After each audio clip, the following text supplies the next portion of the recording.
I'm here today with Dr. Claudia Roesch. She is from the University of Konstanz in Germany, and she is the 2024 winner of the Research Travel Grant, and she was also awarded a Fulbright American Studies Award. And welcome, Dr. Roesch. Yeah, well, first of all, thanks a lot for having me. I'm really excited to be here and to have been able for the last couple of weeks to do some research here at USI in Evansville and in New Harmony. Okay, so when did you come to? So I flew in on September 1st. Yeah, and I've been here for almost 3 weeks now. Okay, so you came for a period of 3 weeks. Yeah, well, a total of 6 weeks in the US, but 3 weeks here in New Harmony. And then on the weekend, I'm traveling on to Old Economy in Ambridge, Pennsylvania. Wonderful. And you worked in 2 archives here, as far as I know, right? Yes, that's true. Yeah. So yeah, I use the Center for Communal Studies here on campus in Evansville and the New Harmony Working Men's Institute. Okay. Can you tell us, before we get into your project, but can you tell us some findings that you found very interesting while digging through the archives? So something that I've found really interesting or that occurred to me during my research is how important printing presses were for the various groups that stayed here in New Harmony. So that is both in the Harmonists and the Owenites, and also Frances Wright when she moved to Nashoba. They all very quickly established printing offices, printing presses. And what I found really interesting is that Josiah Warren, who founded the timeshare store, that he actually also invented a printing press that used rolling paper, and that there are some really beautiful sketches and really beautiful drawings of the patent for the printing press that he applied for over at the Working Men's Institute. Great. And talking about printing press, when you print something, you have an audience in mind, right? So the purpose is to reach a larger audience. So can you tell us a little bit what the audience, what their perception was? Who did they want to reach? Well, I think so. The Harmonists, they mainly printed songbooks or prayer books. So I think their audience was mainly within the community. When looking at the Owenite period, I think the papers that they produced were in the beginning also mainly to inform the members of the community. For instance, when you look at McClure's publications, but also the New Harmony Gazette, in the beginning, they printed a lot of like how-to manuals, how to raise certain seeds, how to also like about scientific inventions. They published important political events, and they also published a lot of clippings from other papers. And I think when Frances Wright and Robert Dale Owen take over the New Harmony Gazette and turn it into the Free Enquirer, they have a much larger audience in mind. You can see that they write about people subscribing their paper all over the US, and that they are basically using this paper mainly as a means to yes, you could say as a means of propaganda to circulate their ideas to a wider audience beyond New Harmony and beyond the settlements.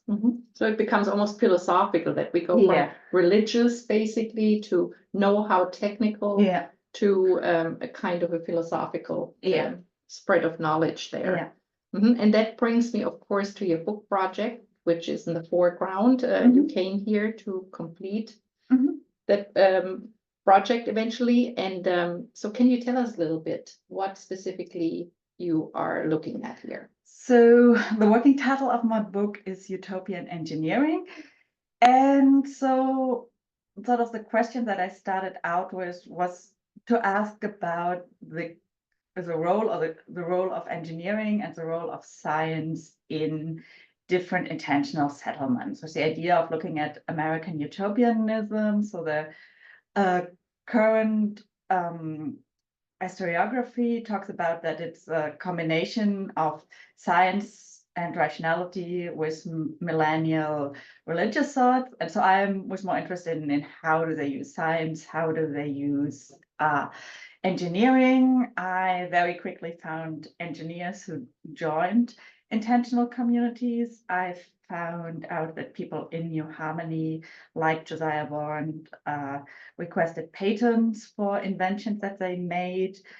But what I also found out that, for instance, the Harmonists are the first to establish a steam engine west of Cincinnati. And I find this very fascinating to look at how did they use technology, what kind of technology did they use, how did the aspect of technology and sort of the material aspect of this intersect with the philosophical aspect of these communities, with the idea of sort of the future orientation that they have in mind, and how did they see technology as a means to solve the social questions of their age. Mm-hmm.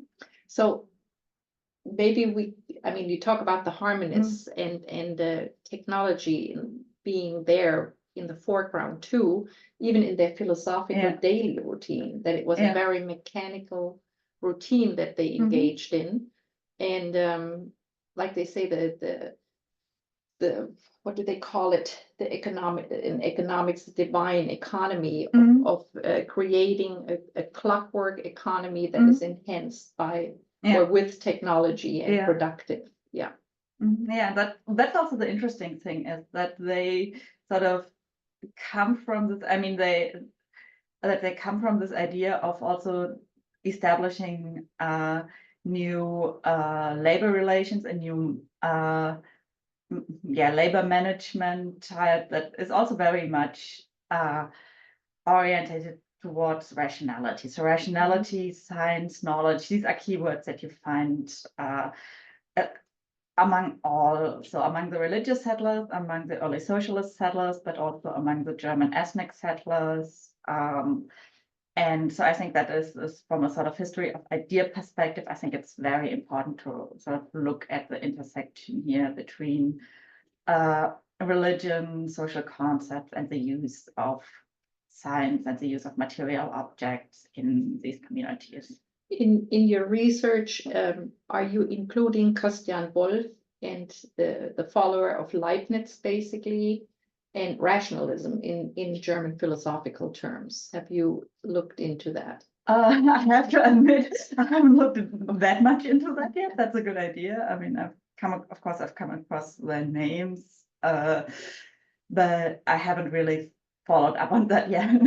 Because when I think about rationalism, it's such a very short-lived but very prevalent theme in 18th century, early 19th century. Yeah, of course. Yeah, I mean, you're right. I mean, I also looked at like Alexander von Humboldt's travel writing and sort of the practices of, for instance, using thermometers and